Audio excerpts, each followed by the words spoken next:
son, where'd you find this? Buckle up, buttercups. It's time to get down to business. Oh, yeah. It's the Totally Legitimate Business Podcast. Totally legit. Welcome back to the Totally Legitimate Business Podcast. I am your host, and today I'm super fortunate to be joined by a very special guest, a tenured professor at the Florida Department of Magic, revealer of hidden histories and mysteries, and a totally legitimate Florida man, the Mad Magister, Dr. Narco Longo. How you doing, man? And a board-certified doctor. You forgot that part, too. Shit, I thought I got it with professor, but thank you, not man. close enough. Appreciate the warm intro. Glad to be here, James. Hey, dude, thank you for coming on here, and thank you for agreeing to blow my mind a little bit. Sure. You know, when you had originally asked me about the topic that we've picked, the esoteric origins of the counterculture music, I was familiar with it, and there were like similar conspiracies, mostly pertaining to MK Ultra, that kind of focused around the music being used as some kind of tool for some kind of agenda. But I hadn't really gone deep into the actual, because I know these people took it seriously. Like Led Zeppelin is the one that pops most into my mind just because of the iconography, their commitment to the iconography. But in watching some of the shit about the Beatles, I was pretty fucking shocked in their album art and the correlations with Egyptian mysticism. But I guess the easiest spot would be to start from the simple explanation of rock music. How is the music of rock and roll specifically channeling the esoteric teachings? Right. So, well, that's a great intro. And this is a topic that I've been, really keen to get into because I'm a musician myself. I play guitar and a couple other instruments, but it's not something that I try and force down people's throats on my channel. I try and keep it in Florida. But I was very excited to choose this topic for a chat with you because, we'll just get into it. Basically, rock music, right? Where we get this shift from. You have blues, you have jazz, you have, you have aspects of country music popping up, you have certain things, and all of this would come in, especially revolving around the drum kit, the bass, guitar, the standing meaning you're standing when you're playing it on a strap, electric bass guitar and electric guitar, and this package that would really come to define rock music, kind of the 4-piece ensemble, maybe a singer, you name it. Where does that come from? And some of the origins. So, I've been blessed to have learned some of this stuff from people like Santos Bonacci, who's another phenomenal musician and purveyor of truth and disseminator of truth. So some of this I've picked up from him. Some of this I've picked up from, documentaries like The Winged Beetle, which, I'm a little critical of too, some of the things. So I'll say there's a lot of talk about esoteric origins in rock music and just popular music in general. I guess we're a little behind the times here. There's probably a lot more esoteric, in the insidious sense, esoteric forms of music than rock going on right now. But with rock music, which I'm especially fond of, you have a lot of spiritual influences, to say the least. You have a lot of occult, esoteric, but I also want to distance myself from people who you see a lot of these armchair occultists or armchair, conspiracy theorists who, from the comfort of their home, will just label everything they don't understand as evil or Illuminati or New World Order or sell your soul and things like that. Now, is there truth to that? Of course, for sure. We'll get into that too. So I like splitting up the myth from the reality, and folklore is good too. Tall tales are is what makes, cultures, but there's a lot of hyper negativity or demonization whenever you get into the esoteric aspects. So I work at a occult bookstore. We have Christians coming in all the time saying, "Oh, this is filth. You're going to hell." You'll find, I'm just prefacing that you'll see a lot of people like, what were they called? Truth ministries or something. They're like these very radical Christian people who criticize rock music. I'm not one of those. We're going to be more exploring. We're not going to be labeling people as bad or evil, or we'll talk about a little selling of the soul and stuff like that. But this is more of a exploration, understanding of rock music, not just saying Illuminati, like, oh, did you see when they did that? It's like when I talk about rock, the NFL. Do I have to stop every sentence and say the NFL might be rigged? Can I just do a 2-hour NFL and explain why this character has this player has a certain personality, that player has a certain personality. So that's all I'm trying to preface here is, is there occult, dark, black magic, blood sacrifice in Hollywood and rock music? Yes, that's not what we're going to be hyper focused on. But I guess we could, with that out of the way, we could start off with the name Morocco, right? Well, guess you weren't expecting Morocco. Well, rock music, I'm probably gonna have to look at these guys' names up. In Morocco, you find bands of and that's where band comes from. A band of like a small tribe, a small band of people who go town to town. Wasn't a village, wasn't a family, wasn't a professional thing. It was almost a psycho-spiritual, like shaman type group that would come town to town. And you get this I think this was all around the world, traveling musicians in all different forms. But in Morocco, you have a certain type of trance musician, street musician, that is very common there. They often are very heavy on the pipes and certain types of almost like darbukas or tabla type drums, or different clanking kind of, I don't know what to call them, but little clanking things where you tap the fingers together, the wrists.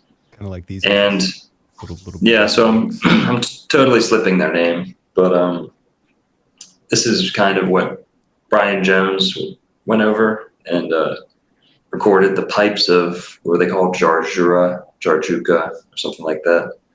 There are the pipes of Pan at Jarjura or something like that. Really good album. But with these piper musicians, the kind of folklore is they go town to town and sweep the streets and exercise people that they play for. And you get this in Italy too, with the type of tarantella. You're Italian, right? A little bit Italian? Sure.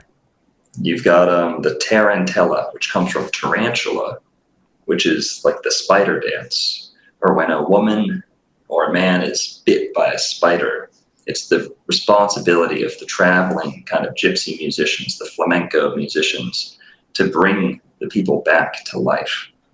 The tarantella dance, or to exorcise the spider poison, the tarantula poison out of the people. This is what they do in response to spider bites. So why I'm talking about these little tribal drifting groups is orchestras don't really pack themselves into vans and rough it and share in lots of drugs and things like that. So with the rock musicians of America and England and the West, you have a mirroring of a certain type of traveling gypsy, where ideally the ethos of rock music is kind of having as few people in the band as possible, ideally. right? You're not trying to add as many elements, you're trying to strip away, unless you're like 15 years into your career and you're running out of, creative juice. Bands try and strip down when they're starting out. And logistically, it's just much easier. Mm-hmm. And you'll find that because they prioritize the ability to travel and to disappear at a moment's notice, right? And to be off with the night. And we find this again with the traveling gypsies of North Africa and things like that. So, blah, blah, blah. Morocco, there's a lot of where the word rock comes from. Rock and roll. There's endless ideas. None of them I haven't seen, except for, I think it was...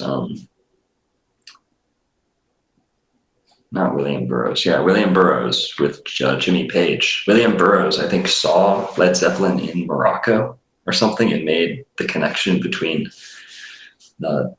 these gypsy musicians of Morocco. But I don't think he made the linguistic connection of rock coming from Morocco. And when you see the same area of North Africa worshiping the crescent and the star, Venus, this is the goddess. Almost every rock song you've ever heard, especially the ones starting out, are about women. And it's not just any type of woman. It's not an old, wise woman. It's a young, beautiful woman. That's the essence of rock music.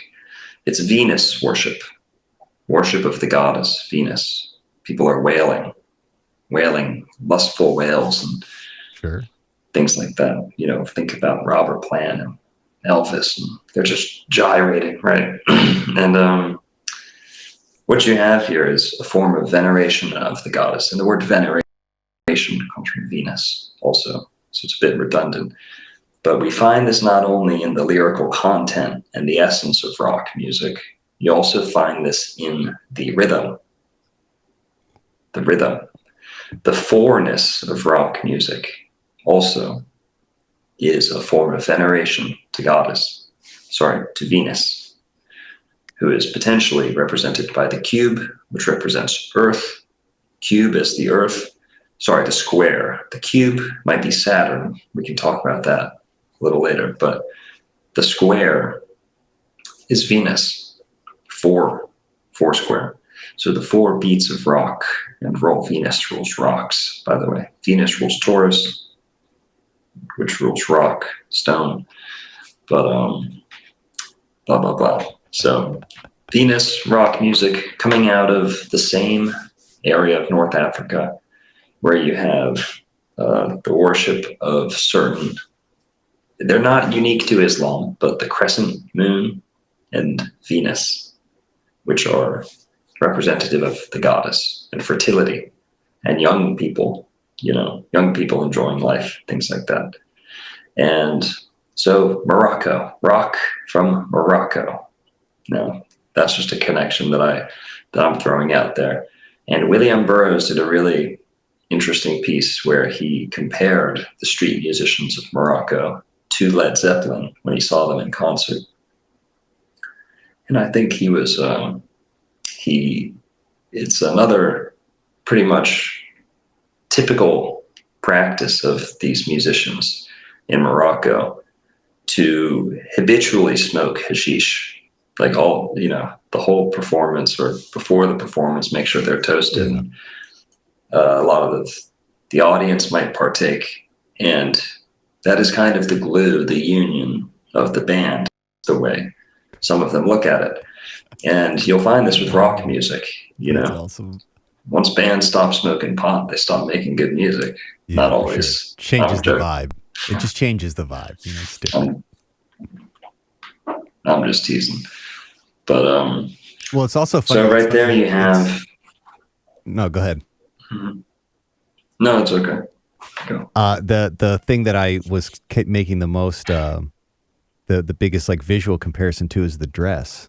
Like when I look at bands, especially from like the later 60s and the 70s, I always wondered where did the hippie dress style come from. But now looking at a couple pictures of the Moroccan street dancers, there's a lot of just strange similarities there. Mm-hmm. The that flash. I never would have thought, Mm-hmm. And, I'm not denying, the kind of a lot of the lyrical origin and, like I said, rhythm and musical content came out of blues, elements of jazz, and country, and like Irish, especially Appalachian music in America as well. Bleeding into Tennessee and Nashville in the earth of rock and roll. It's a heavy dose of Irish Appalachian folk music, which came to shape rock.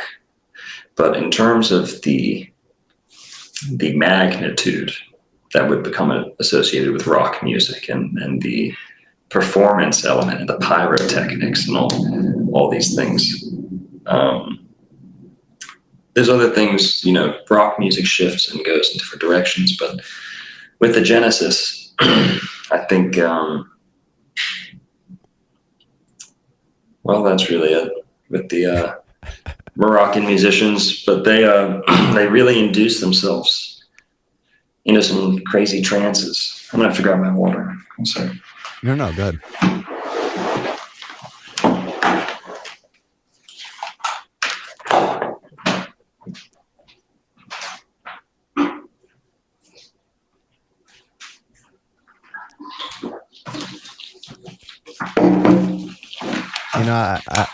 I think you might find too that on that note, I think you might find that a lot of, especially the heavily addicted artists, they can't perform without their drugs.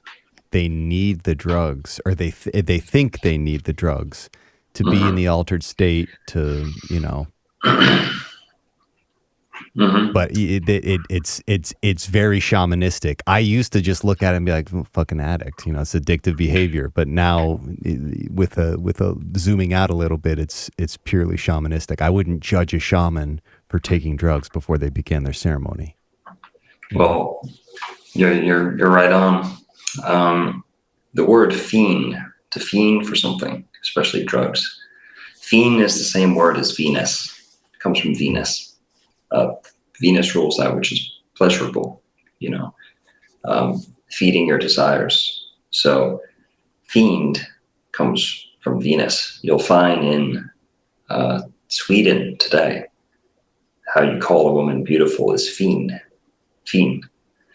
So this word has an association with Venus. And Venus, which here's the good transition. Venus is Lucifer. So rock music is inherently Luciferian. Now that, pump your brakes, that doesn't mean it's evil. Right now, Lucifer represents the zodiac sign of Libra. That is all. People need to do away with the demonization and the misunderstandings. It gets a lot of people angry at nothing. The story of Adam and Eve and the apple and the serpent on the tree is nothing but an explanation of the sun's path through the sky and why that part of the year might bear some bad news and why it might be, fall times, yeah, very nice and pretty. Everything's, things are changing. They look, shocking, beautiful. But the bitter cold is on its way, the winter. So this is the danger, the illusion that Libra, the fall time, delivers to the northern hemisphere. And that is why they chose to remember this time of year as potentially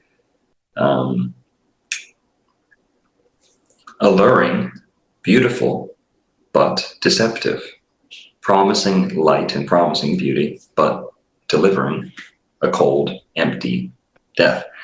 So this is why Libra is evil and why Eve took the fruit from Freya, meaning freedom, the liberty, the tree of liberty, that she's eating off of. Libra rules justice as well. So this is blind Lady Liberty or blind Lady Justice. There's some thunder here. Damn, yeah, it's a big storm. What you're going to find is a lot of bands use this iconography. Lucifer is a pretty much steady consistent figure in rock music, both by the critics and by the bands themselves. And unanimously agreed. Yeah. Mm-hmm. So Lucifer is also where we get the word lute, right? To play, lose, light. He was the angel of music, Mm-hmm. so that shouldn't be a surprise. Libra rules aesthetics as well. So, like we're saying, the get-ups, the dressing, the androgyny, a little bit. Libra is a bit of a conflicted sign. It's a masculine sign, but it is the most feminine of all the masculine signs, meaning of all the air and fire signs. Libra is the most feminine. So Libra, the light bringer. Lucifer, I hope I've done a good enough explanation of that as why Lucifer shouldn't be outright feared, or it's just misunderstandings. You know, don't worship him. I'm not saying worship anyone you don't want to, but Lucifer represents Venus as she rules Libra, the fall time. This is why the fall of man was Adam and Eve sharing the fruit from the tree with the serpent on it. Well, guess what the animal of Libra is, according to Aleister Crowley, who we're going to get into in a little bit, who was a Libra himself. Aleister Crowley said, there is love and there is love. There's the serpent and the dove, right? And that means Libra rules love through the dove, right? Conventional romantic partnership, but also love as in union of masculine and feminine and God knows what else, and, you know, merging the left-hand path with the right-hand path. And it's the crux of, or it's the verge. Virgo, but right after the verge of the fall.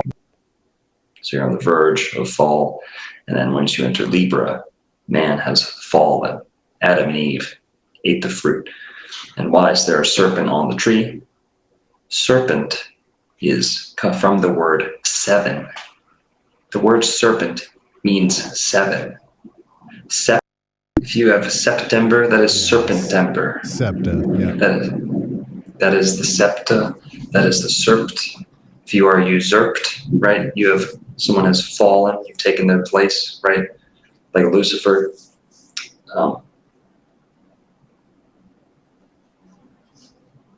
Damn. Okay. Sorry, more thunder. But so Libra, Adam and Eve. Okay, we've explained that.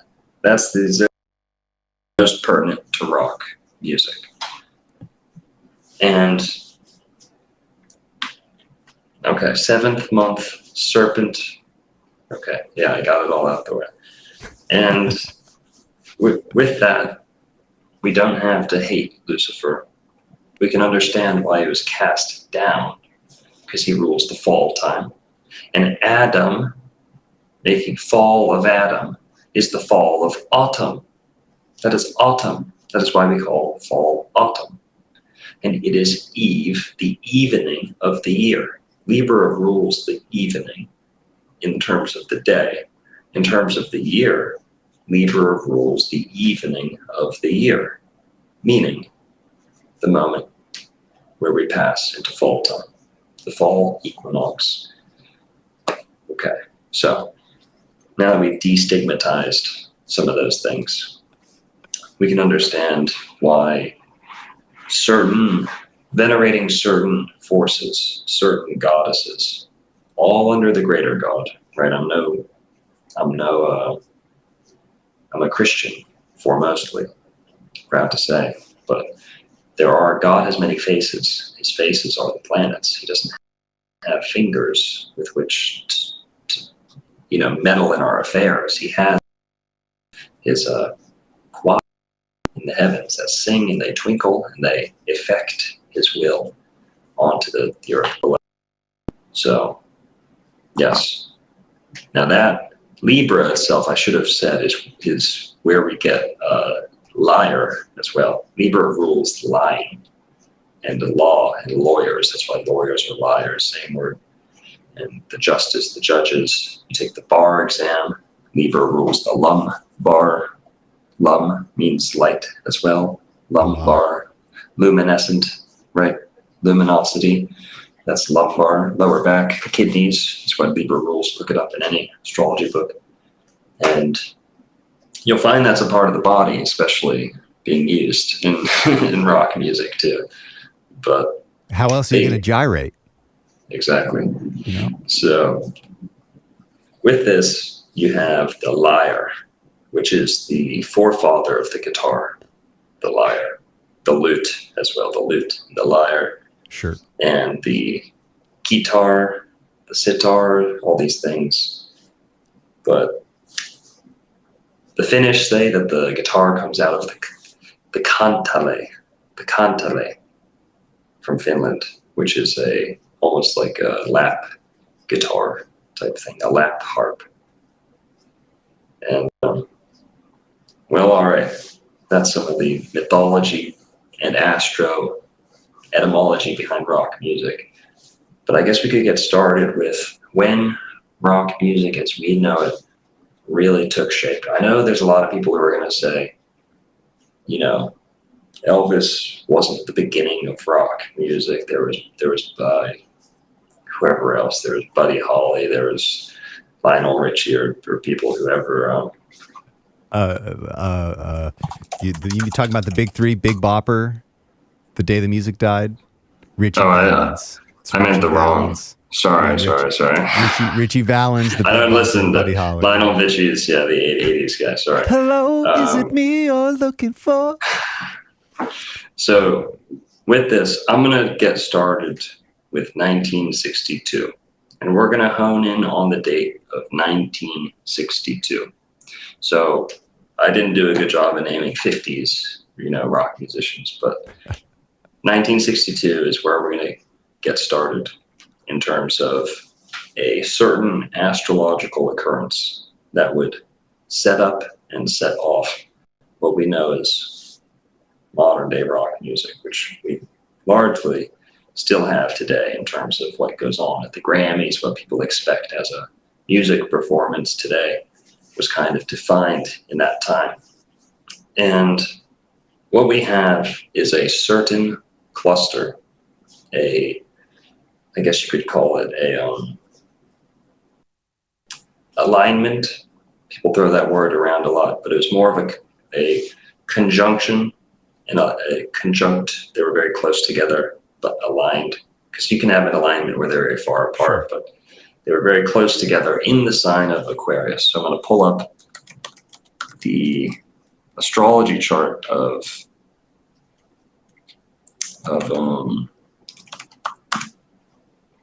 the birth of what I would call, Western rock music. And I guess you could say this is more where psychedelic rock music is having its genesis, because that's kind of where we get all the distorted guitars and things like that coming out. Heavy effects, yeah, sure. The trippy shit, yeah. And the emphasis on the production of the music in the studio, etc., things like that. So here, this also correlates with a very interesting date known as the birth of the Antichrist. So, just a casual birth of an Antichrist, no big deal. So, if we look at the astrology natal chart of the quote Antichrist, February 5th, 1962, we have the sun, moon, and ascendant in Aquarius. Did you email me this link, or did you drop it in the chat? No, we don't have to look at it, but if you want to look it up, you could Google search. Yeah, sure. Antichrist, Astro Theme is my favorite website, Astro Theme. And we're going to notice about this period of 1962 from Summer of Love, etc. Because I didn't mean to gloss over like late 40s, 50s, but we do want to get into the kind of Laurel Canyon and Beatlemania type of. We're just kind of going to fast forward to that as will be the meat and potatoes. But this astrological occurrence right here on February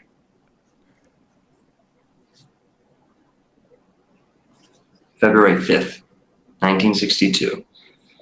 You have Sun, Moon, Jupiter, Venus, Mercury, Sun, Saturn, and Mars, all in Aquarius. The only planets that were not included, Pluto and Uranus. Now those are the two slowest moving. Or sorry, Neptune was also not included. Neptune was elsewhere. But all the visible planets, naked, visible to the naked eye, that emit their own light, were in a single place. So if you zoom down a little bit, you'll get the circle chart. A little more. Yeah, here Boom, we go. right there. Yeah. So we're seeing right there on the left hand of that circle, right at the waist, you'll find a big cluster. This is an astrology chart for those that don't know. Don't worry, this isn't nonsense. This isn't what your girlfriend is trying to tell you about, on Snapchat. This isn't what you flip open and see on the newspaper. This is what billionaires use for investments. This is what soccer teams swear by. This is generals. You name it. Shakespeare made sure to write into every single one of his pieces. There is not a single Shakespeare play or book of the Bible, for that matter, because they're one and the Definitely. same. Yeah. That is not outwardly, openly, and in the subtext, and subliminally, and fractally, and in the numerological encoding in which it was written. You will find a plethora of astrotheology, astromythology, astroetymology. But regardless of that, just in the topical content itself, in the literal interpretation of the text in Shakespeare, every single play has a reference to astrology. A wholehearted reference, not a casual or not a joke or side comment kind of thing. Exactly. Yeah. Exactly.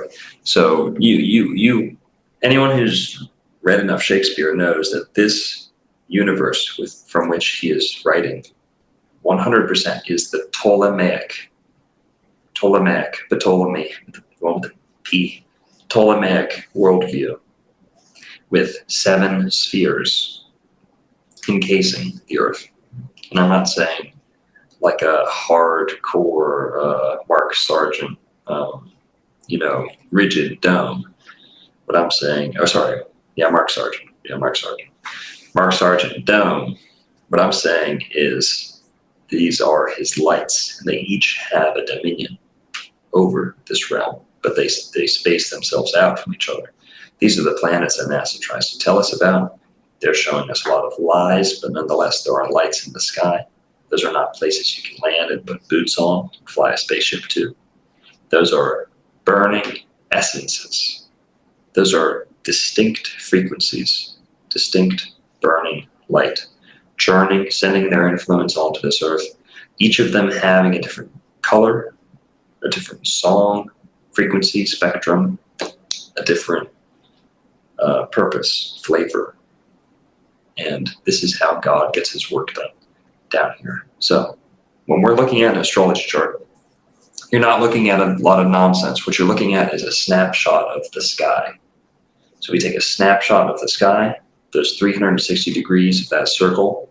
You could imagine as the 360 degrees of horizon around you, where the ascendant is on the far left. That is dead east, where the sun rose the morning in question. And what we're looking at is all the visible planets, the sun, moon, and yes, those are considered planets. Well, they're considered luminaries, but they are within the 7 bodies, wanderers that are free from the fixed stars, free to wander inside the realm of the fixed stars. The sun, moon, Mercury, Mars, Venus, Jupiter, Saturn, and Uranus were all present in this.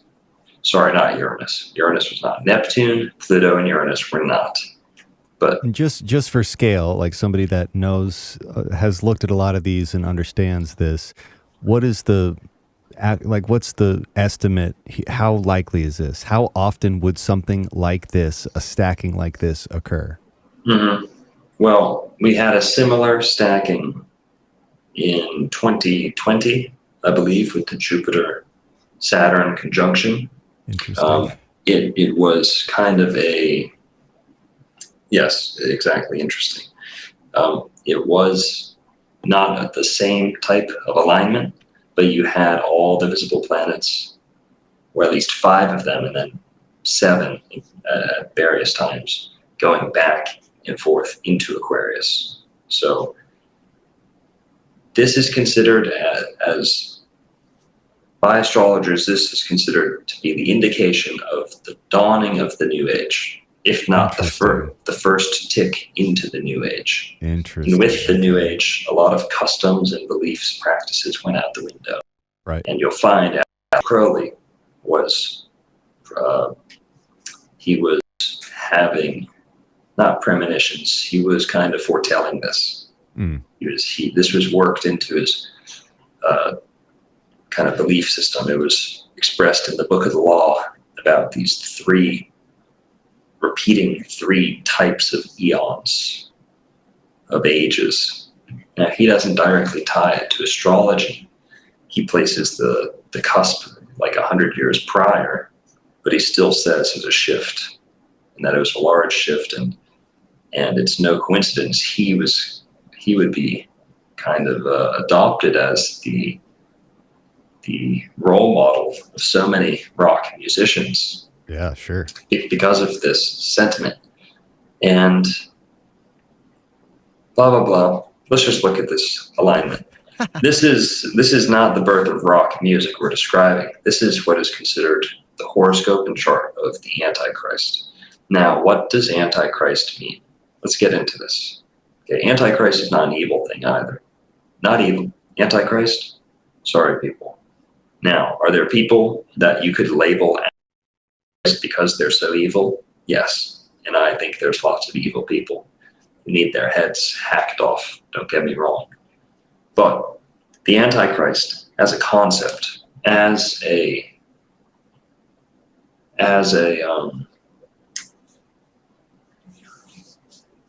foretelling of the future, as this prediction, this Nostradamus style doomsday that everyone has in like the back of their head, this nonsense, this Antichrist figure that no one can describe, quantify, qualify, but for some reason Christians are terrified and the non-Christians are terrified of the Antichrist. And people who've never stepped in a church or will never pray a day in their life, not that that's what a Christian is, still you'll find these people staying up all night obsessing over things like the Antichrist.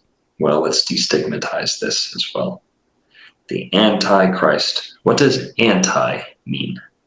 Does it mean against? Today it might. But it comes from ante, in the past. Okay, so ante means to come before, right? Have you ever ordered your ante pasta? Oh, right. A-N-T-I, auntie. Yes, anti or ante. This means before. So to antedate something, yes, to antedate means to come before. Before. Proceed in time. Or to proceed. We don't have to say. Date does mean time, but let's just say before. Now, we are leaving the age of Pisces. The word Christ comes from Pisces. This is why almost all music in the age of Pisces was veneration of, or at least popular music that we'll remember today. If it wasn't like on sung by one guy outside of a barn, it was in veneration of God, the one single God. Yeah. Right? And that's where you get your fear of Lucifer and the anything other than God. For example, beautiful women, right? Dancing, having a good time. things like that, which can get taken too far. And that's where you get like rap music, a bunch of non. Have is this belief in people with the shifting of the age that there's a new set of laws, parameters. And it's not a belief, it's the will of God, I should say. Some people catch on to it, but they're not the ones steering the directions of things. That's another thing that I think people misunderstand about the Illuminati. They're not so much steering the direction of everything. It's just that they know what direction things are going, often because of their intimate knowledge of the stars and the repetitions of the cycles. You don't have to be a magician. You just have to have enough knowledge to have known what happened last time this arrangement occurred, or things like that in the heavens. And capitalize accordingly. Right. Right. So JP Morgan, millionaires don't use astrology. Billionaires do. There's people who'll tell you he never said it because he never wrote it down and printed it. But he's said to have repeated it many times. How can we verify that? Well, the man had a one-of-a-kind, custom-made, priceless pocket watch that showed him the position of the heavens in the sky. Wow. Yes. So you can look that up for yourself. JP Morgan's pocket watch. Crazy. And so yes, investors, I always say astrology is for the hairdresser, for the farmer. It's not for the astrologer. We've got enough baristas talking about got enough blue-haired baristas talking about their problems with just an astrological, cover for people to trauma dump and just drama dump with a D, and all this nonsense. So astrology shouldn't be a venue for, this like empty or vain soul searching or navel gazing. That's not what astrology is for. Astrology is functional. It's practical. It's for the farmer, for the hairdresser, for the rock musician, for the investor. So blah, blah, blah. That's why we're looking at an astrology chart. And back to antedating something. If we're antedating, anti means before. So anti-Christ, as I was explaining, Christ represents the last 2,000 years. Christ was born 2,000 years ago. Then we have a new cusp of 2,000 years, and voila, the whole earth seems a lot different all of a sudden. Christ doesn't seem to have much of a place, even though he does right here. Okay. But in modern times, he is kind of at the wayside because age anymore. Aquarius. We just left the age of Pisces. Pisces is ruled by Jupiter. Jupiter is the planet which encapsulates the energy of Jesus. Jesus is Jupiter. That's why Peter was the first pope after Jesus. Jupiter. That's why it's St. Peter's Basilica was struck by lightning when the pope shifted to the new pope. You see this?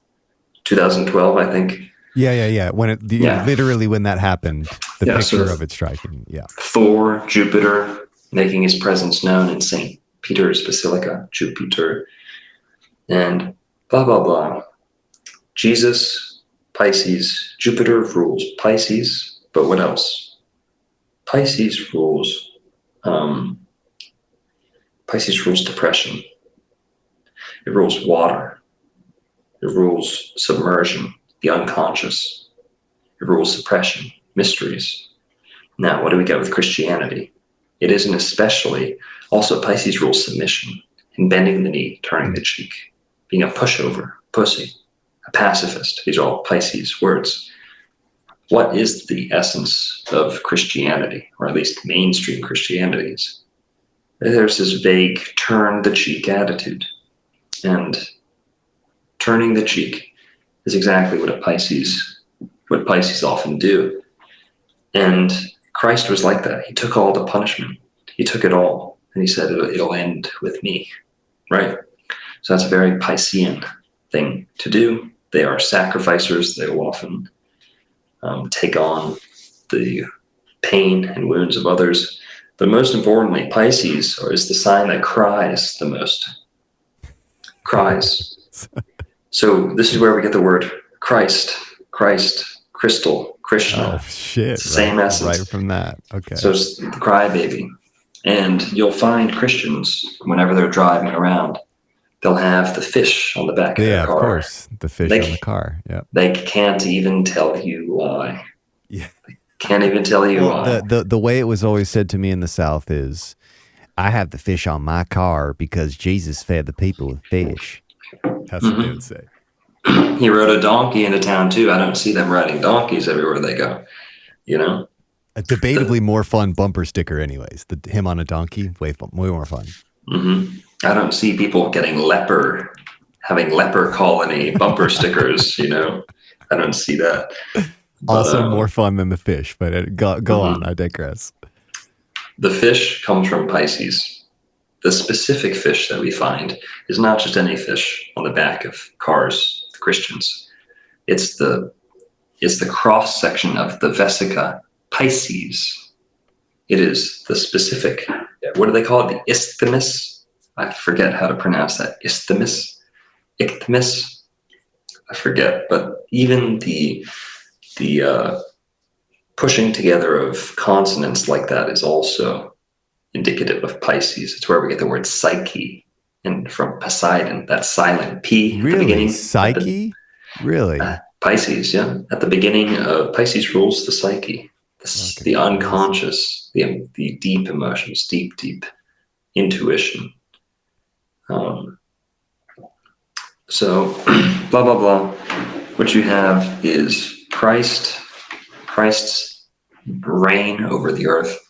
I'm not saying it's coming to an end, but it's lost its fashion. It's no longer in trend.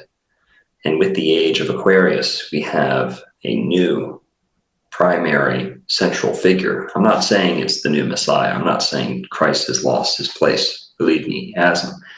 And if there's any God, planet, entity that anyone should ever defer to in times of distress, it is Jesus and Christ. And you can take that to the bank. Okay? Now, that being said, we are in a new age, and this is why the churches are empty. That's why they're full of people singing and dancing and performing probably downright black magic on each other with the flailing and the new megachurch production ceremony. Yeah, for sure. Yeah, so Christ has spear fright. I think I'm having a connection issue. Just a tiny, you're getting a little bit of dropout, and I think there's a pretty serious lag, but it's mostly stable. I'm going to drop my other device off Wi-Fi. Copy that.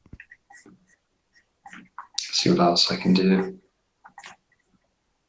How are we now? It could pretty solid. It could have something to do with the storm too, because right now on my end, you've got 4 bars, and we'll get a little bit of drop, but it's probably, if that storm is that serious out there, it could easily be some interference. But anyways, go on. Yeah, just let me know if I should pause and take a bong rip or something. No, you're more than welcome to do that. We're stabilized now, so go right ahead. Only if you want me to, James. I'd be more than happy to recalibrate for you. I'm actually going to insist that behavior exists. We can take a 3-second break. I'll even black out the screen so there's no incriminating evidence. Okay, I'll be right back. Sure. And we return fresh from a safety meeting. Everyone is doing safe. Everything is safe here. We were on the fish. We were on the Vesica Pisces.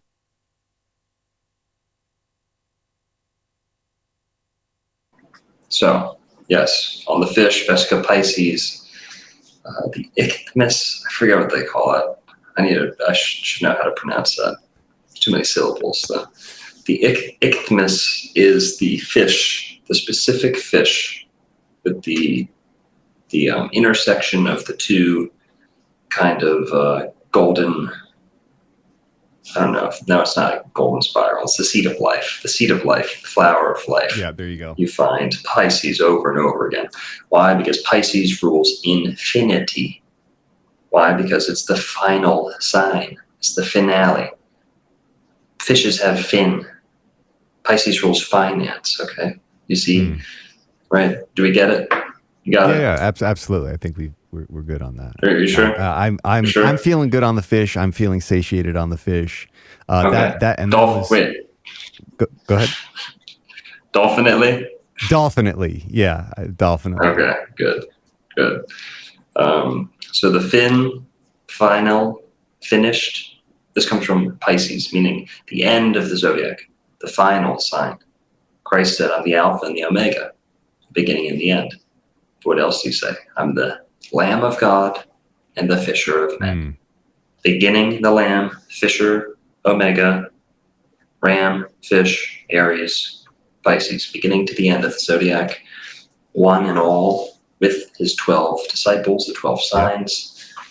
And this isn't just a quick crash course in astrotheology, but why this it matters is because the spirit of rock music is the spirit of the Antichrist in the least evil way possible, but also with much of that evil. Yes, it's true.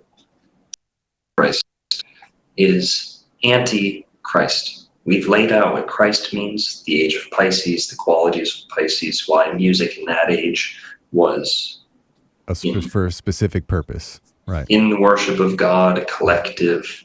It was very passive. There weren't solos breaking out every couple minutes, Oh my God, it was it was passive, it was group, it was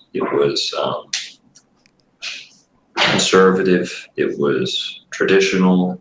These are all Piscean qualities. The past, passive, the past. Okay. So Pisces, anti-Pisces is Antichrist, meaning before Pisces. Now, you'll notice when the ages of astrology, what you have is the age of Aries. This is when warfare dominated the earth, or at least what was the dominant religion of the earth? Warfare, or blood sacrifice, or things like this. Conquest, This is the age of Mars, Marshal of man, Adam.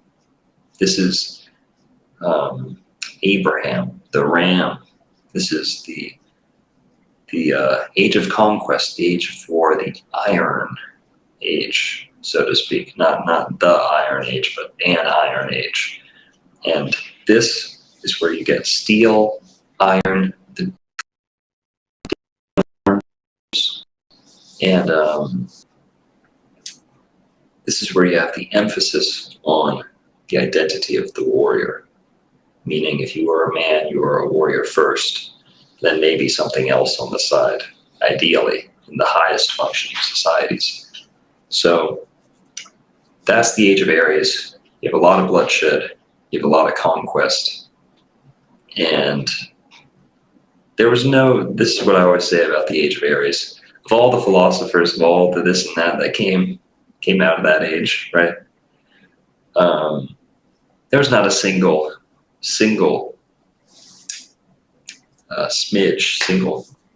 uttering of world peace or desire for world peace.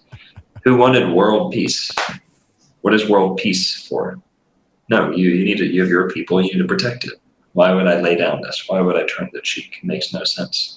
This is a completely different age. I hope people are seeing how the mind of man shifts along with these ages. Blood sacrifice is off-putting to most people today. Most people. In the age of Aries, that was not so. Men ran into combat in the age of Aries with a glee and a pride that no one can understand in the last 2,000 years or will understand in these 2,000 years. And according to some people, 2,600, 2,160. Regardless, it's 2 and some change. 2,000 years and some change. 2,000 years is why they restarted at the birth of Christ. Okay, so astrotheology, we've laid it all out. Antichrist means before Pisces. But, as I said, the ages move backwards. So throughout the day, you get Aries, Taurus, or throughout the year, throughout the day, 12 hours on the clock, same system. Aries, Taurus, Gemini, that's the order everyone knows. 1, 2, 3. But in the ages, what we have is a backwards scrolling of a wheel while the heavens are spinning. In the greater cycle, at the moment of recalibration or restarting the cycle, the age has processed. But when it goes forward, what we're actually noticing is it's slipping backwards. So the ages go backwards in time. Not in time, in order of the zodiac, I should say.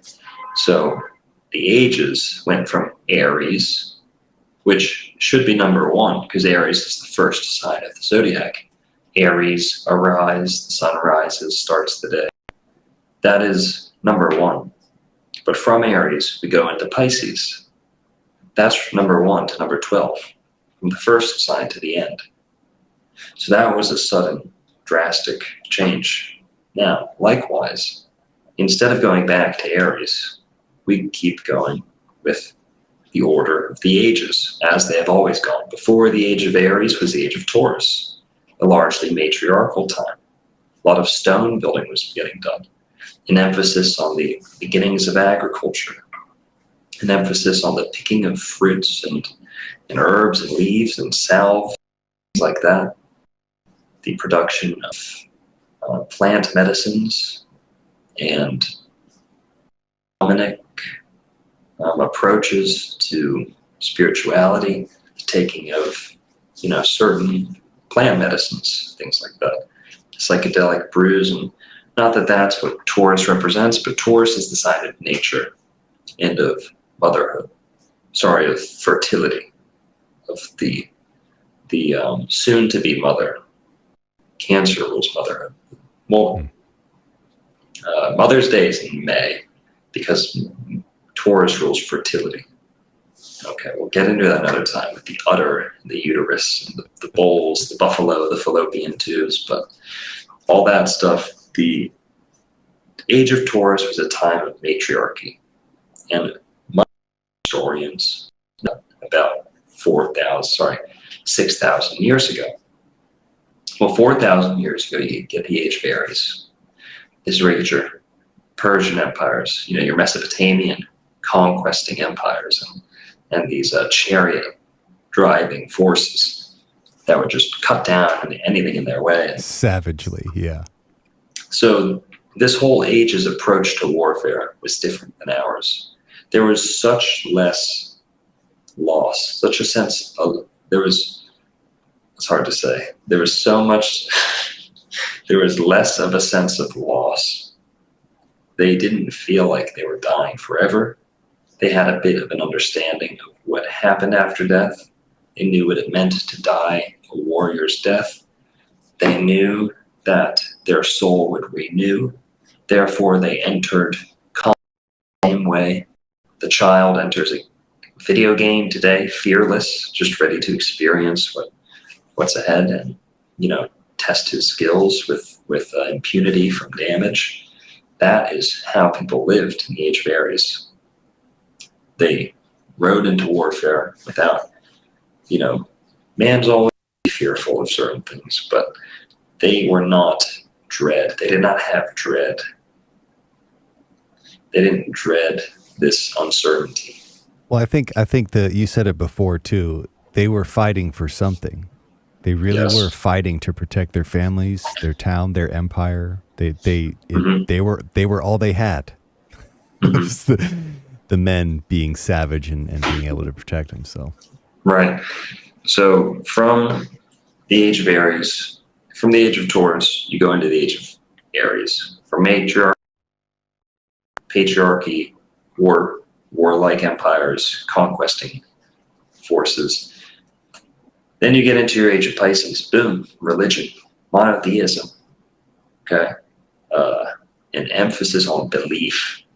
The motto of Pisces, I believe. People didn't believe things before. You knew nature. You understood. You repeated. You observed. Well, now there's belief. You believe in something you can't see. It's diving into the psyche and using these very wet,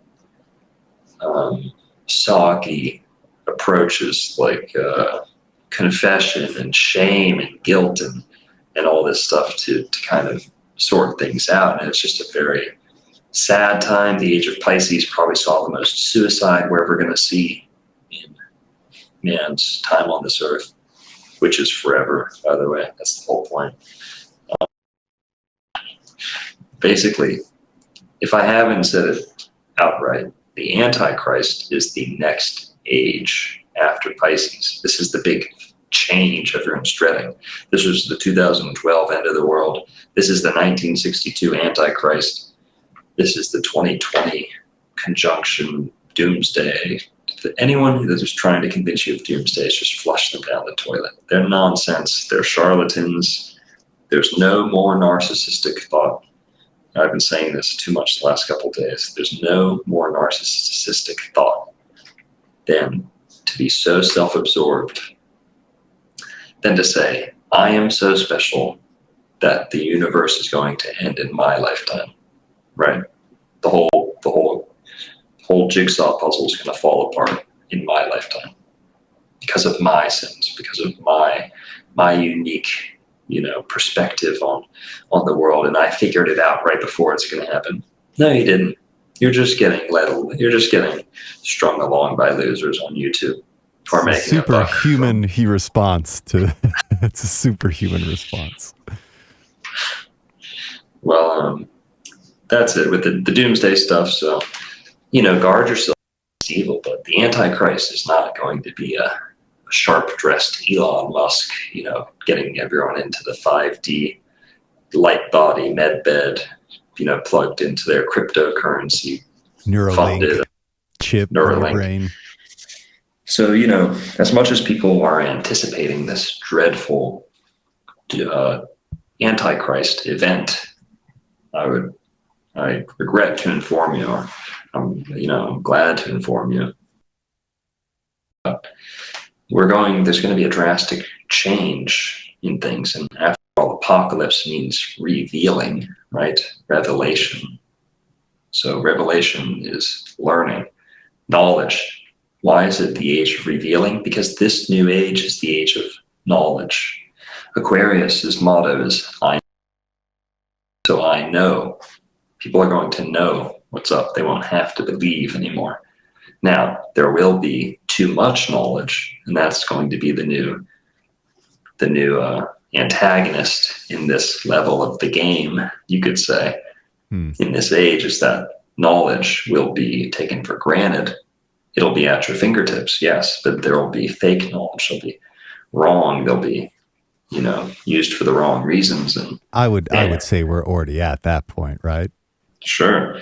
Well, we're still dealing with a little bit of the belief. We're still, if you open up a lot of your astrology websites, they'll still tell you we're in the age of Pisces a little bit. But we're right in the last cusp, and we're entering Aquarius, that's for sure. But this emphasis on knowledge and apocalypse, meaning revealing, this shows the age of Aquarius, which is the next in order. Should not surprise us. Taurus, Aries, Pisces. What age are we entering now? Aquarius. And Aquarius is the Antichrist. That's why the Antichrist event in the 1962 occurred in February. The sun, moon, ascendant were all in Aquarius, along with the other 5 visible planets. And this Antichrist is anti, meaning before, Christ, meaning Pisces, Aquarius. Aquarius is the sign of the zodiac that comes right before Pisces. So Aquarius is the Antichrist. And that is why we are in the age of the Antichrist. But it's nothing to be dreaded or feared. So the of rock music and the counterculture can be traced back to this event above all. No Tavistock can orchestrate this large of shift of culture on the planet. That's why I made a big deal out of this, is setting the stage for what was occurring in the heavens that no one could resist. The age of Aquarius had dawned. And one second.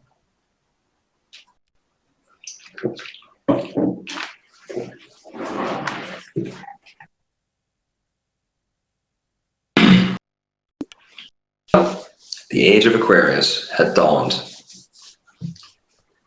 and there'd be a changing of the guard in terms of the influences which reigned over man. Primarily, Christ, Pisces, had kind of given up his reign over this earth.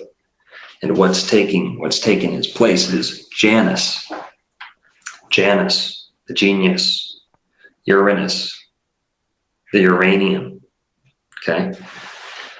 Janus, Uranus, is the only planet that we take the Roman name of.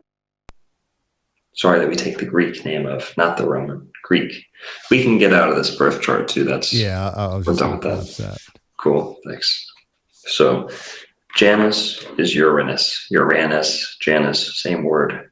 Uranus comes from Uranus, which also turns into Ioannis. Do you remember? You'll hear, I'm so sick of hearing people say, the letter J wasn't existed until 1600 or blah, blah, blah. Ioannis. Uranus, Ioannis became Janus. Janus. That's where we get the word genius. Aquarius rules geniuses. Geniuses are ruled by Uranus. That's why they're often born under the signs of Aquarius or Scorpio, some of the sharpest people that have ever lived. And what you have is, with this Aquarianus, what else does Aquarius rule? It rules the eclectic, the bohemian, the unusual, the one in a million. So the tie-dye, right? And also with the age of Pisces, right at the end, this end cusp, you see this big burst of peace, explosion of world peace. One last hurrah for the age of Pisces in the last 60 summer of love. You have Pisces, all the peace. The word peace comes from Pisces. That's not obvious. Yeah. Peace, pacifism, the peace sign, okay, is it's just another segment of the seed of life, where the ichthmus, or also the rune for Pisces, is the peace sign. It's just interesting. In a circle. Okay. Yeah. So the circle, rune, peace, the peace sign from Pisces.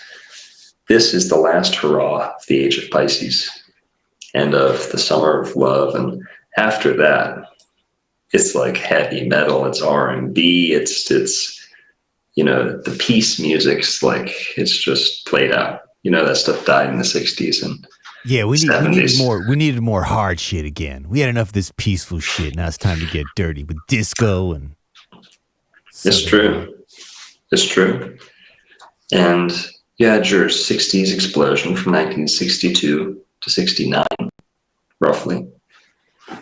And then a lot of those angels of the age of Aquarius that dawned the age of Aquarius pretty much all departed at the same time, around 69, 70, 71, right? You have all this 27 Club and things like that. Yeah. So the age of Pisces ushered in, end of age of Pisces, ushered in something new. And with that came a new type of music. And the greatest leap that you could define rock music by was the advent of the stomp box, or the distorted guitar, the overdriven guitar. And remember, I'm saying rock, like 60s and onward. We're not getting into who's I thinking of? Who's the Richie? Rock Richie. Richie Valens. It's not Richie Valens. It's doesn't matter. Sorry, but you're talking about like the day the music died. Those guys, right? Yeah. So, with the age of Aquarius, the advent of the distorted guitar, what you're finding is like a flat wave, right? Am I saying that right? A square wave. The new introduction of the square wave into popular music. And some people will say that this is bad for the aura, this is bad for this, and I don't think so. I think it's just a new form of stimulation, and it can be taken to the extreme and be used, incorrectly. But the distorted guitar certainly evoked something in the soul of man to make it the most prominent instrument since the advent of the saxophone. Guitars had been invented, but they didn't come to the forefront until the overdrive, or even if it wasn't the pedal, people just throwing their amps into overdrive,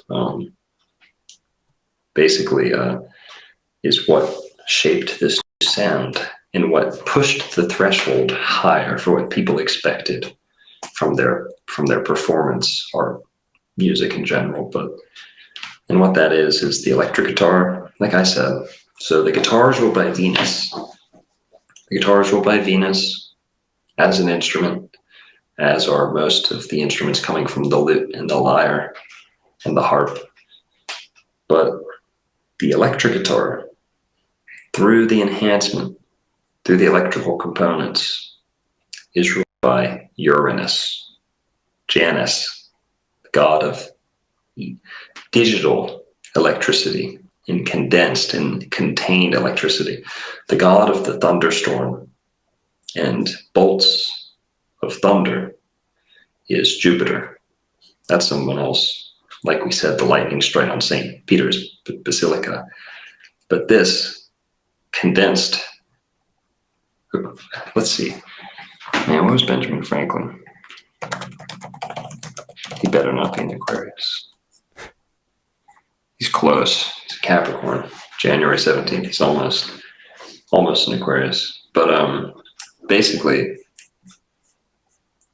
with the key, by the way, Janus is the door of keys. That's where we get the word janitor, meaning the person who holds all the keys. Right.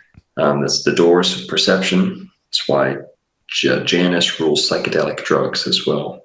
And this is where you get this counterculture explosion with psychedelia going hand in hand with the dawn of the age of Aquarius.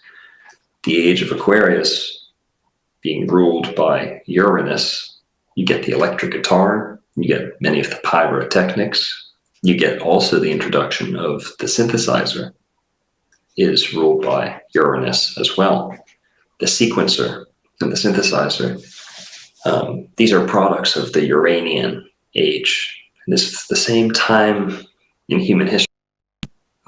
Radioactive elements are coming into mainstream. Radioactivity becomes table talk in the atomic age. Yeah, that was the end of the atomic age.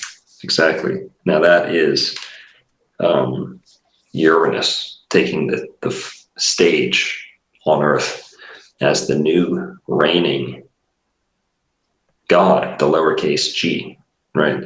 Like I said, God has his many faces. It all goes back to the one God, but the one face which he chooses to wear as his primary mask in this age is Uranus, Janus. And this is where you get the emphasis on social media and digital. This would all come a little later. But the early workings of Uranus on this earth in this age,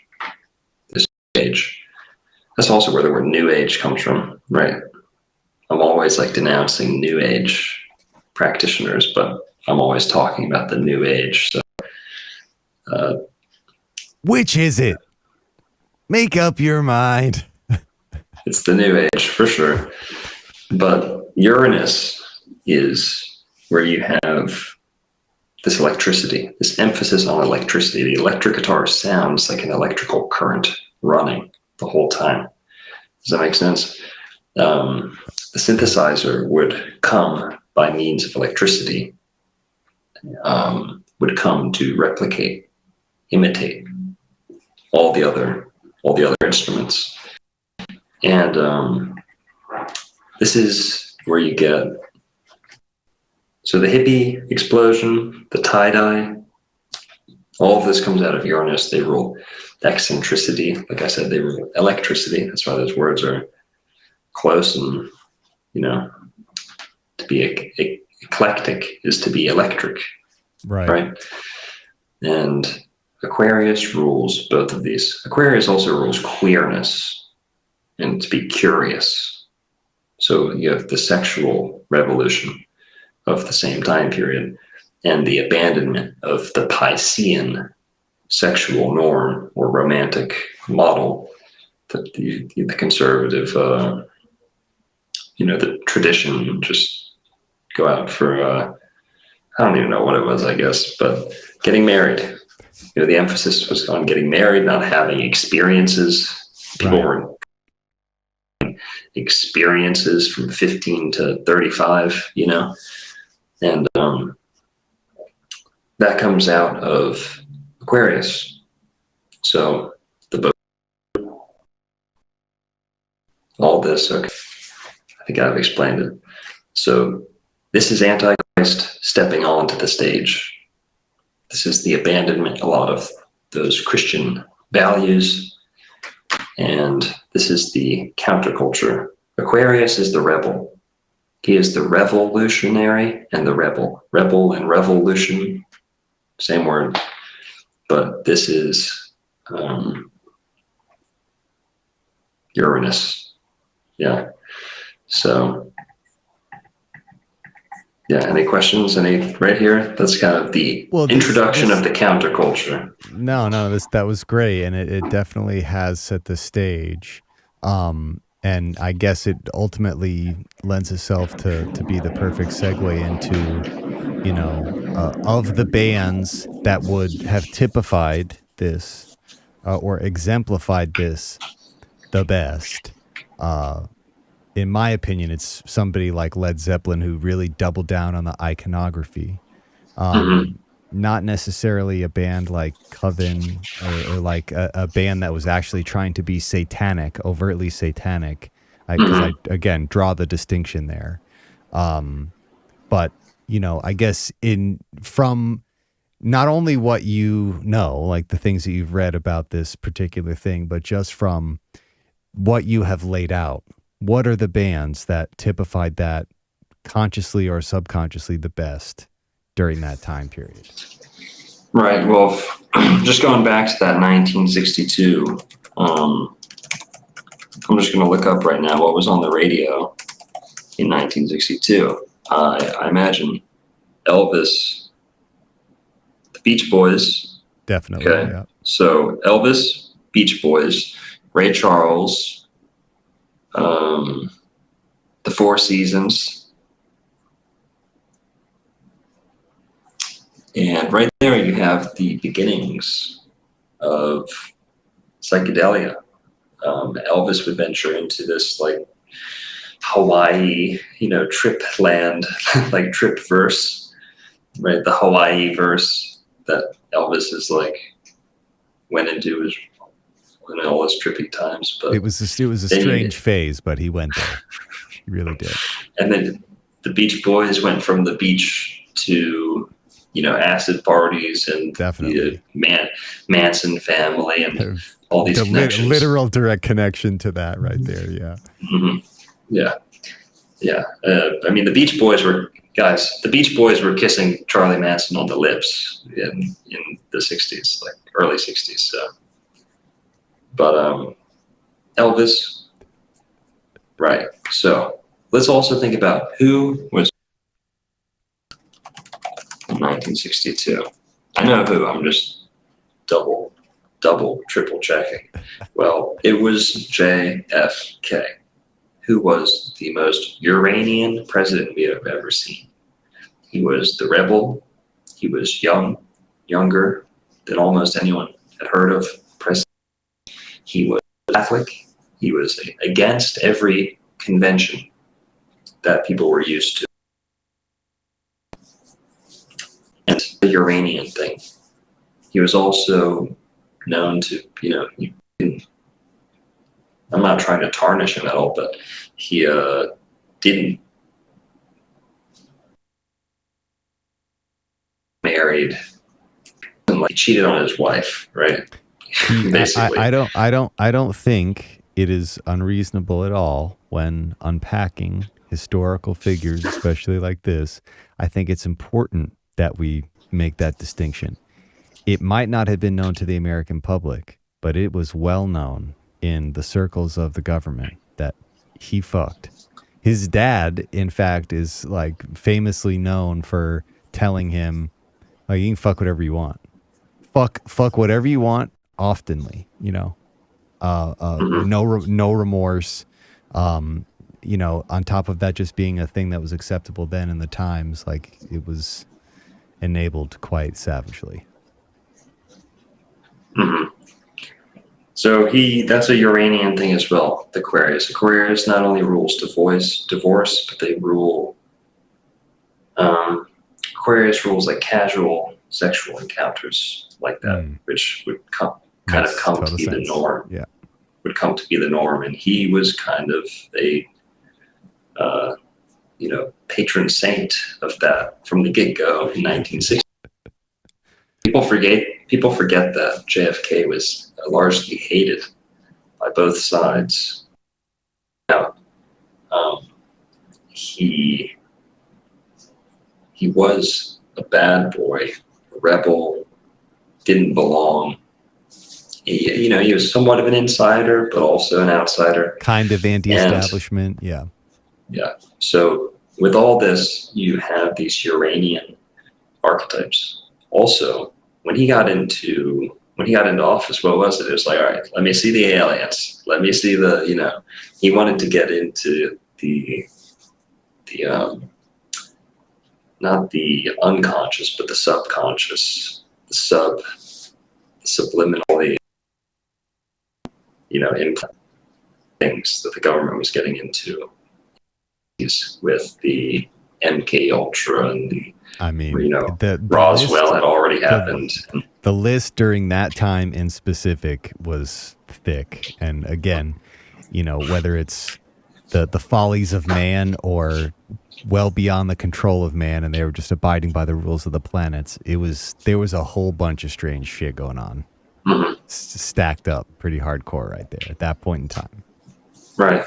So I find it fitting that JFK was the president at this time. Why does it matter who the president was? Because America is largely holding the torch for the whole period of time, or as Americans, it's okay for us to say that. We have an American history.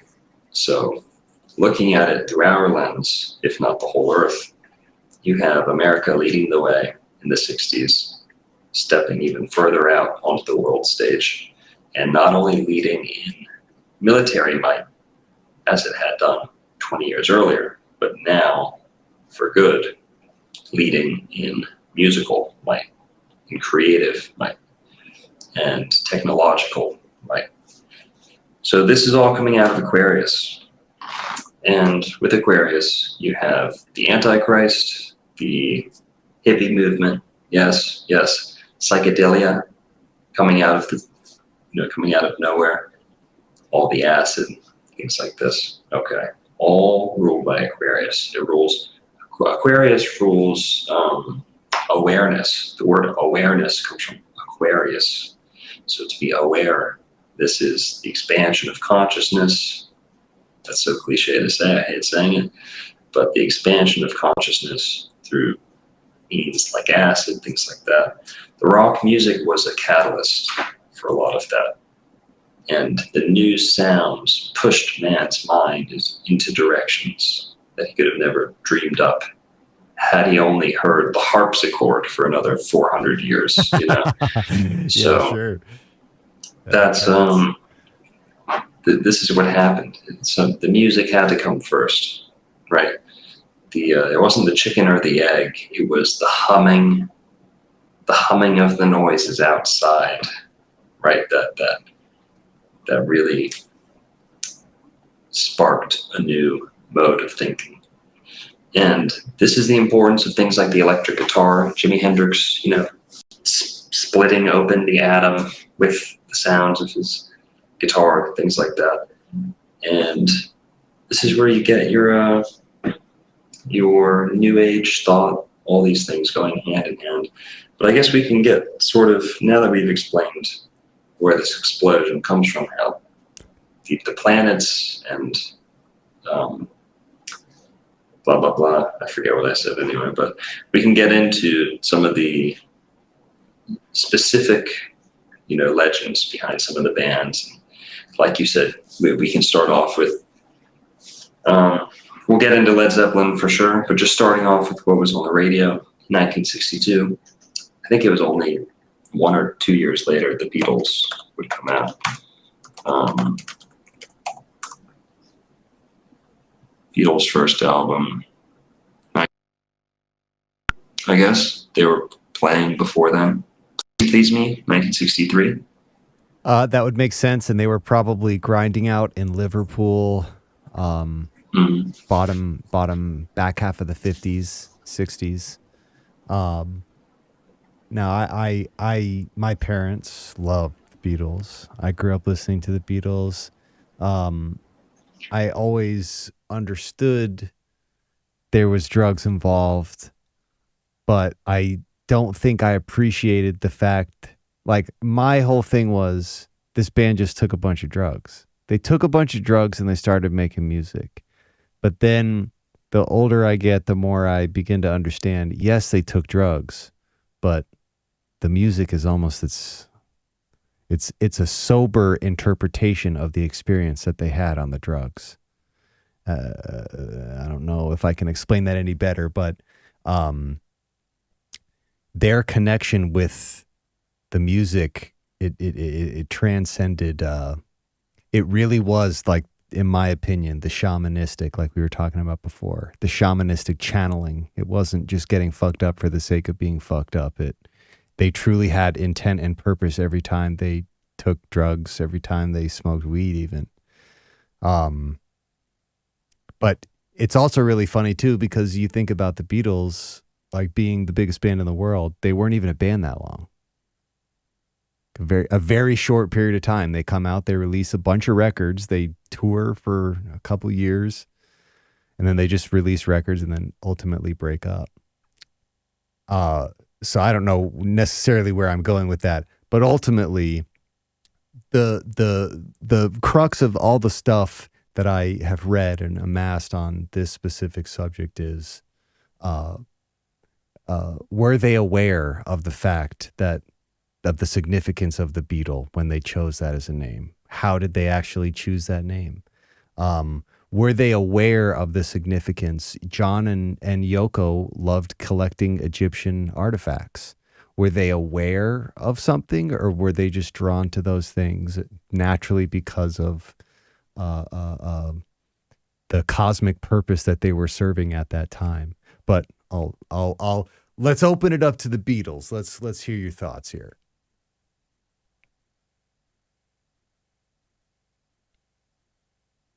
I think you're muted. Sorry, I said covered the Beatles, but I could probably talk about Elvis for a whole episode too. Oh, nice. Beatles. Let's get into why the mainstream story on how they got their name is just as esoteric, just as unusual, indicative of who John Lennon was getting into, who he might have been reading, was the mainstream origin of how they got Beatles, is that less beat, is what they're saying. The term less beat, which maybe you say that a different way, in French pronunciation, but a tribute to Buddy Holly and the Crickets, less beat. Now, I'm not very familiar with the reference, but I do know that they took less beat and reversed it. Beat less, Beatles. Now that's one account, one version of the story. Now why that's important is because who we're going to find the Beatles kind of pushing up as their favorite influence, Aleister Crowley, you're going to find that he was advocating the splitting up of words, the reading of things backwards, the pasting things together in the order which they don't belong. Thou shalt learn to walk backwards and write backwards and play phonographic recordings backwards and watch a movie backwards, and the things it does to the mind you wouldn't believe. And so Crowley was writing these things, and I think that's either book 4 or something else, but he describes basically instructs the initiate, the reader, to ingest material or to tamper with words, interpret things backwards. And by doing so, you can unfold maybe some kinks in your mind, or by playing things backwards, you can loosen the critical mind's grip on the conscious mind, or the critical mechanism of the mind, censoring thought and telling you what can and can't exist, is constantly engaged in day-to-day, function. By listening to things backwards, it's believed that you might be able to lower the guard, or loosen the sentries, kind of to bypass the security. Yeah. Yes. And you can bring about unique ways of thinking, perceiving things. I don't want to get too trippy, heady, but basically you can bring about changes in the mind that otherwise might take psychedelic substances or strenuous breathing practices, things like that, which I'm not saying are bad or should be avoided. Well, but not everybody has time for decades of apprenticeship. Sometimes you need a cheat code. Right. So Crowley was throwing out cheat codes left and right with ingesting things backwards. So I find it very interesting that John Lennon would take less beat and put it backwards. Now, is that the only connection we have between the naming of the Beatles and Aleister Crowley? No. Aleister Crowley has a poem by the name of The Winged Beetle. Let me see if I can see some of the lyrics or the words here. The Winged Beetle by Aleister Crowley. Okay.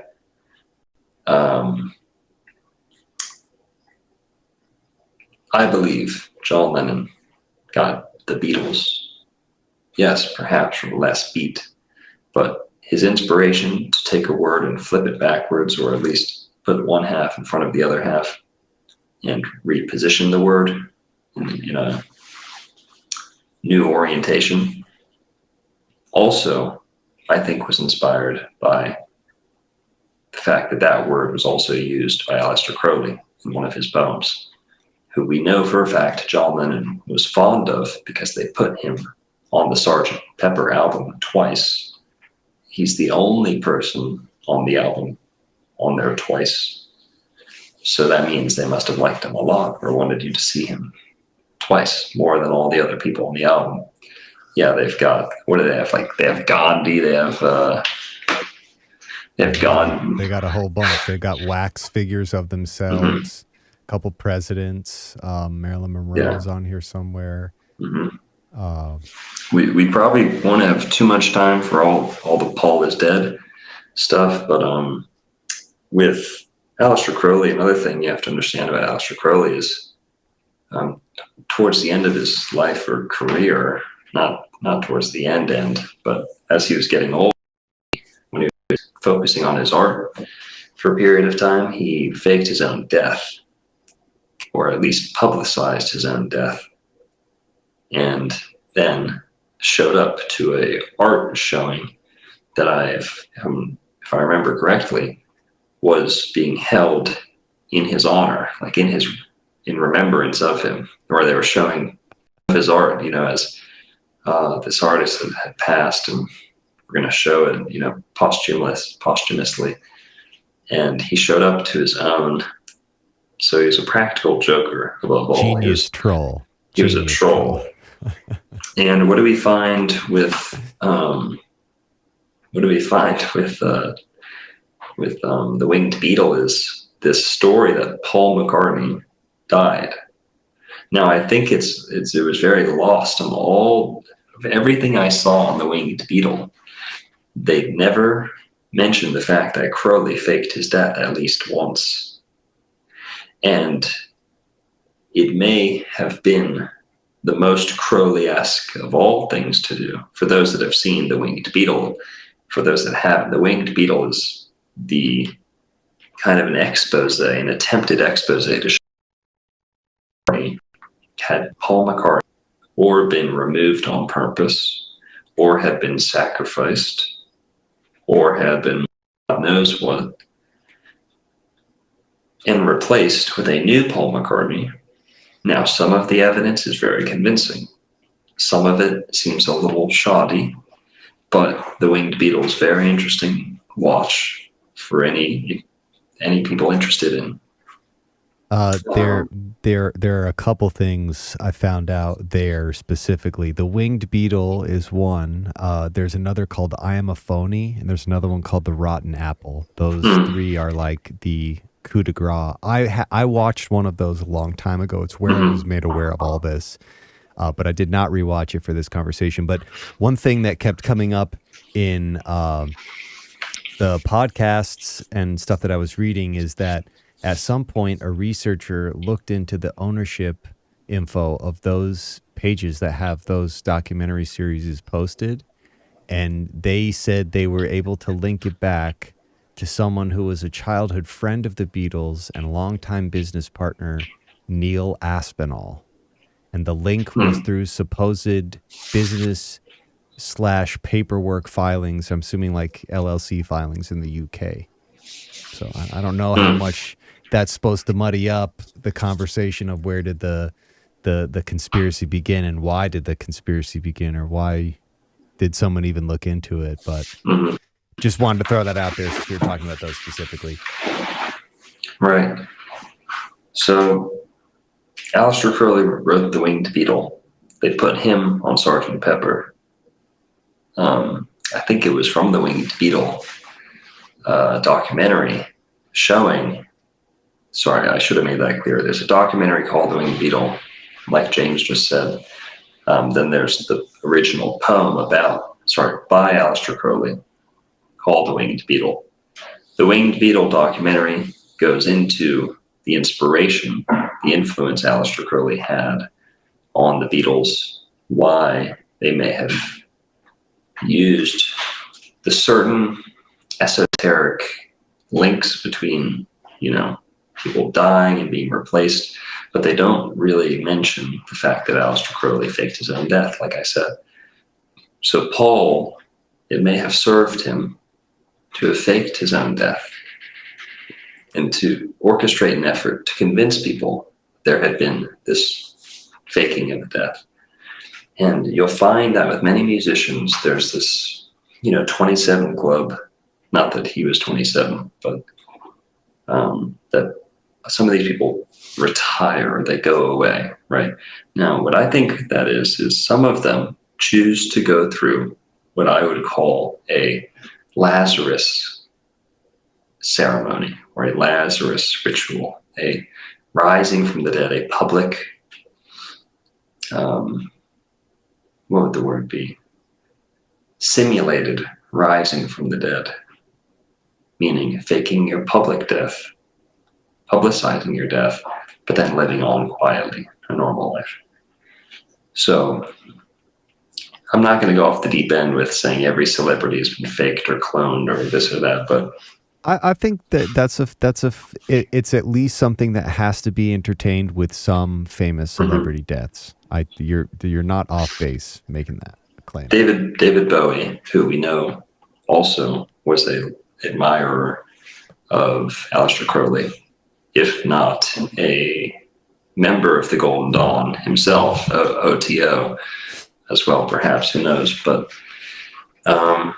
he also, you find, towards the end of his life, dying suddenly with no, apparently he didn't tell many people, or not many people knew it was happening, and passed away suddenly. Seems like he retired.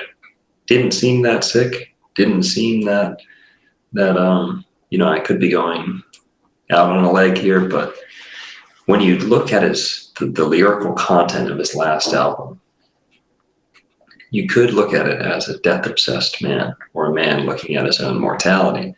Yeah, but 100%.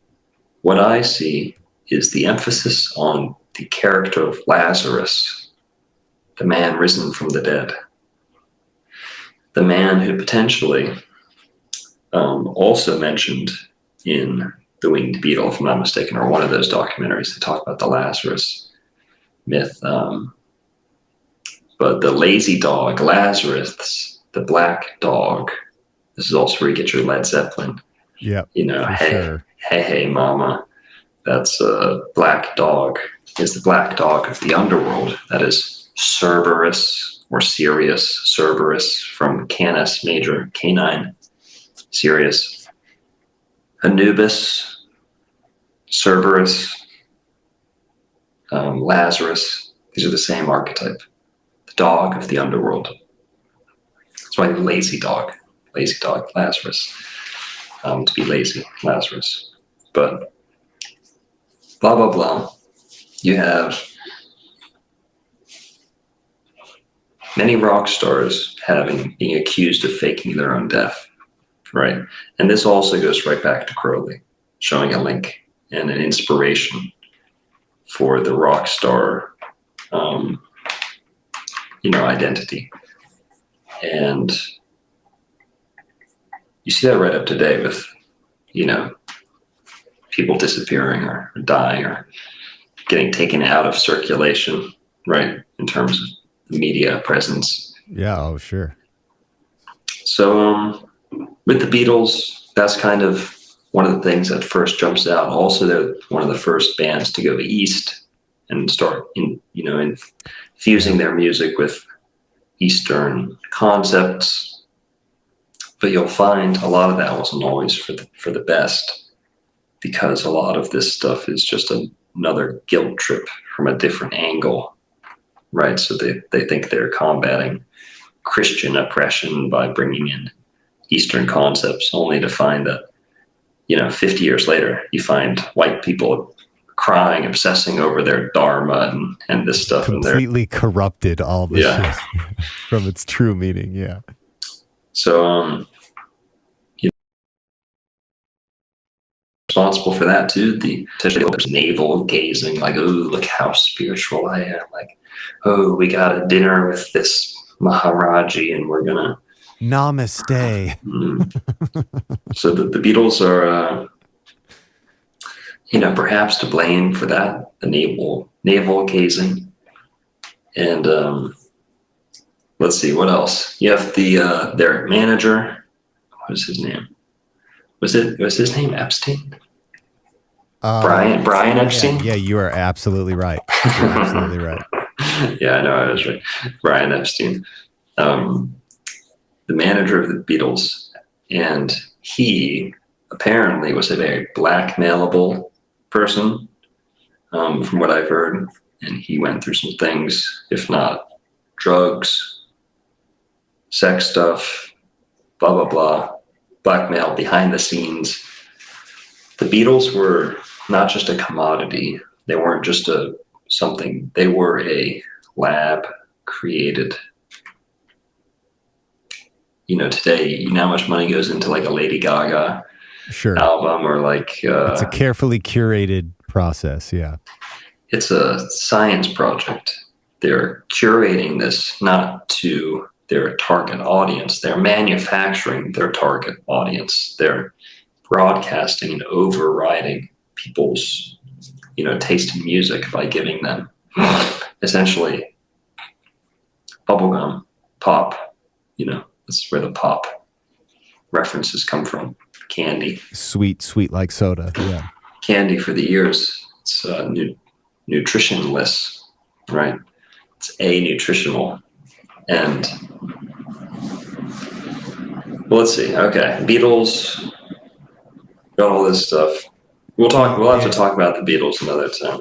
We can absolutely coordinate doing a breakout specifically on that. Most of my questions are kind of relating to the stuff you've been zipping over, but it's the significance of the Beatle. And now that I'm looking at it, it probably is better that we just do if we do that, we do it in its own episode. Okay. Cool. But in the time that we do have left, are there any other bands, even that you want to just, you don't have to go into serious detail, just other acts of that era that you think best exemplified the attitude, whether they meant to or not? Yeah, you could say the 60s, mid-60s were ruled by the Beatles. Late 60s ruled by people like Janis Joplin, Jimi Hendrix, The Doors. Yeah. And, that's the explosion of the electric guitar. People don't forget Janis Joplin.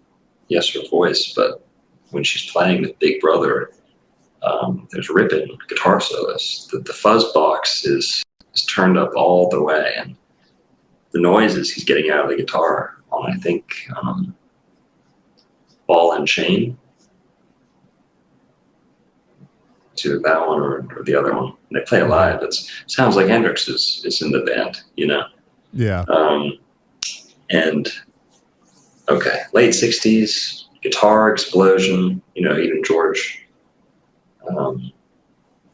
whatever, I'll leave George Harrison out of it. But you have the electric guitars coming out. You have bands like Cream.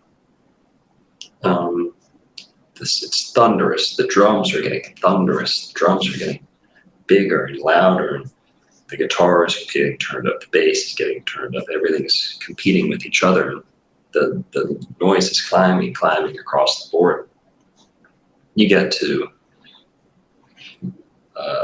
Led Zeppelin. Led Zeppelin dominated 69 to 79. They were the band. Fleetwood Mac might have been doing stuff here and there or whatever, but Led Zeppelin was the band. It was Zeppelin for sure. They didn't even have to release a single the whole time. I don't think they ever released a single, if I'm not mistaken, in their whole career, and still had more success than just about anyone.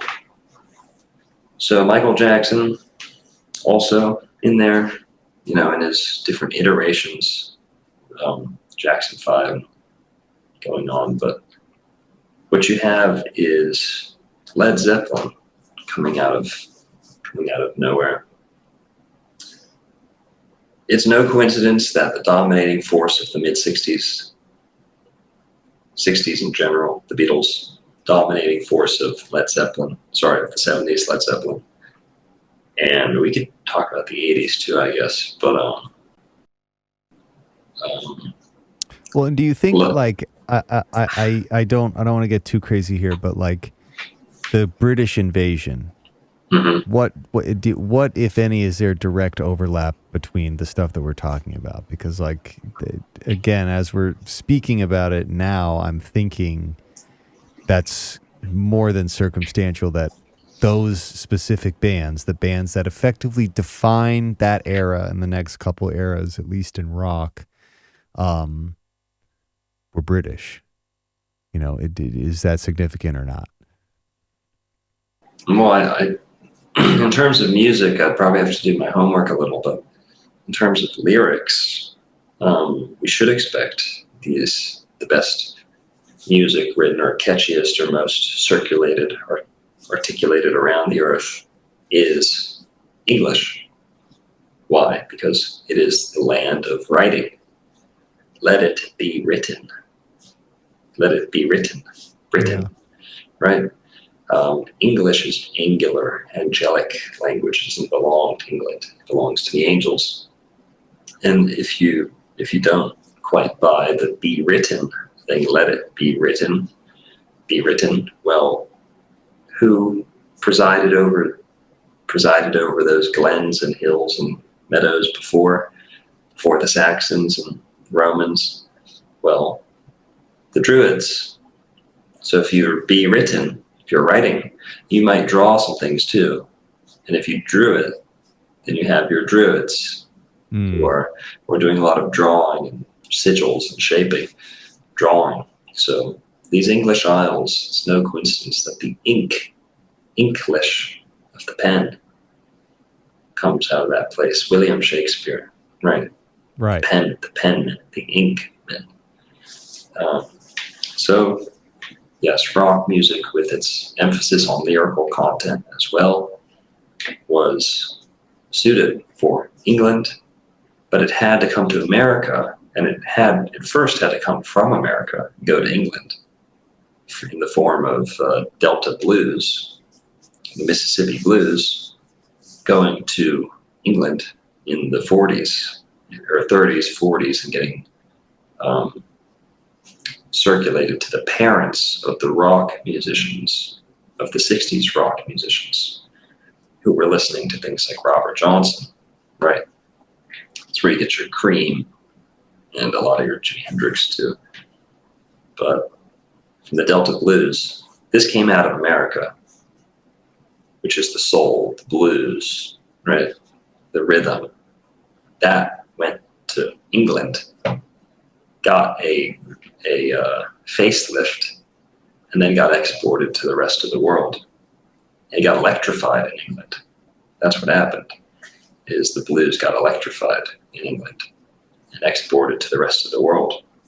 And yeah, so your British invasion, Beatles, Led Zeppelin. What I was going to say was, it's no coincidence two dominating forces are equally obsessed with Aleister Crowley as each other, right? John Lennon probably being the one most interested in him, but Paul and George also.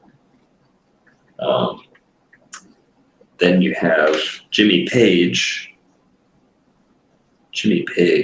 with Led Zeppelin being extremely into Aleister Crowley. Not just into him, he was like a disciple. Yeah, he was very deep. And he purchased the Loch Ness house, the Boleskine house. Very deep.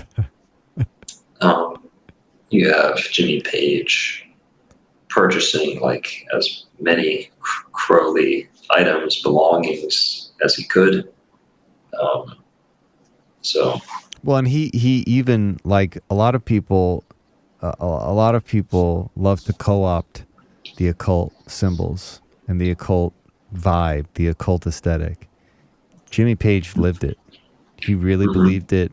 I've read a bunch and listened to him talk about the ceremonial aspects of what he was into, and he was deep into that shit. He believed it. Mm-hmm. Yeah, he did. And like I said, no coincidence. Beatles, Led Zeppelin, an obsession with Aleister Crowley, and who is considered by many to be a prophet of the new age. It would only make sense if these people wanted to get ahead, or at least be ahead of the curve, that they'd be tuning into this guy. And yeah. It's fucking wild. It's one of those things where it always blows my mind that more people aren't aware with how readily this information is available, how people just are not aware of the profound impact that people like Crowley, and he's not the only one. Madame Blavatsky probably had like a very similar level of influence for how few people know about their names now. But Crowley specifically, his story and like Jack Parsons. I don't know if you're familiar at all with Jack Parsons, famous occultist, founded JPL. There's a number of other people that literally the top in their field, whatever their field was, and they lived and breathed the rules of Aleister Crowley. I find that hard to be coincidental in all the different existences of that circumstance that there are. Think whatever you want to think about Crowley, but there was something to it. There was something to the people that committed themselves to the practice, to the work. There was something to it. Jimi Hendrix was in some of those circles as well. Some of the people working behind the scenes on his music were affiliated with Jack Parsons and Rocket Propulsion and MK Ultra, just openly. But so yeah, we'll get. I should have paced myself a little more, but I guess we could get more into the band specifics. I'm trying to sift out the essentials now, but we'll have to wrap it up here soon. No, I would say this is a good point. I think what you did here unintentionally was lay the groundwork for the astrophysical component of this conversation. And even as we were having this conversation, I was thinking of how we could break down these into subtopics and be their own distinct episode where the correct attention and timeline could be applied to it. But dude, this is fucking amazing. I had no idea about the date of the Antichrist being born, and that it's like just a reference thing amongst astrologers. I love that, first of all. And second of all, it's just, there's way too many strange lining ups of times and events that happened when relating to this. You were bringing a bunch to my mind that I completely glazed over, but looking at it through this perspective, it doesn't change the context, but it does alter it. It alters the context into a more, I don't know, it kind of makes a little more sense. Like you were saying before, that alignment has got to do more with the age than the Tavistock Institute ever could have. That Tavistock Institute is a reflection on Earth of what is happening in the sky. It's less that the Tavistock Institute knew what they were doing and more it's just what they were programmed to do at that moment. They're tracing. Yeah, right. It's not their plan, they're just following the orders. But dude, this was fucking amazing. Thank you so much for coming on here. Let's stay on. I'm gonna do the outro, but stay on. We'll figure out how to explode upon this even further. But I've got your pages linked. If there's anything you want to shout out there to give yourself the proper shout outs, I will yield the floor to you once more. Well, thanks for having me on, James. Good chat, man. I appreciate it. But also, just YouTube. I'm on Instagram too. That's at the end of my YouTube videos. Or my Instagram link. I have a Twitter now, I guess. Oh, you went full Twitter. in, huh? You tweet. Yeah. You're tweeting, huh? I'm tweeting, but it's indirect, so it's okay. But if you wanted traffic pushed, it's to the YouTube, right? Yeah, for sure. Come find me on YouTube. Best YouTube videos you'll ever see in your life. I mean, I'm not gonna lie to you. I've told a lot of people about your page, and not a lot of people dug it as much as I did. But what I will say is that I've watched a lot of bullshit. I've watched a lot of fucking bullshit on YouTube, and your videos are the most reasonable conglomeration of all of the hidden history info that is out on YouTube. It is the most articulate. It is the most succinct. It is the easiest to navigate. I can go to your page and clearly understand what I'm getting into with that video. And that video is a very well thought out and orchestrated retelling of history. And not many people possess that ability. It's why I love your channel. It's why everyone else loves your channel. And if you haven't checked out Old World Florida, you're a fucking moron. You need to go watch a bunch of movies. I would say start with Creek is Greek, but I don't know if you might have a suggestion of where people would start if they picked one video from your channel. Oh, the Sax or Stones. It's a good place to start. Oh yeah, so good. The one about the preacher talking about how Florida is biblically accurate. Garden of Eden. That one fucked me up for days. In the beginning. It took me days to get over, like to understand what I had witnessed and process it and be able to reasonably apply it to my understanding. But nice. But dude, thank you again. We're gonna cut it here, but stay on. We'll chat afterwards.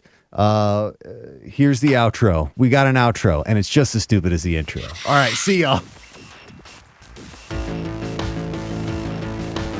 This has been the Totally Legitimate Business Podcast. The End. With your host, James Oliva. Executive producers, Clint G and James Oliva. That's obnoxious. Sound design, mix, and master by James Oliva. Literally no one cares. For more Totally Legitimate Business, subscribe to our YouTube channel at Totally Legitimate Business or add us on TikTok at TLB Pod. When will this end? Thank you for listening. Now get back to work. Move it along, buddy.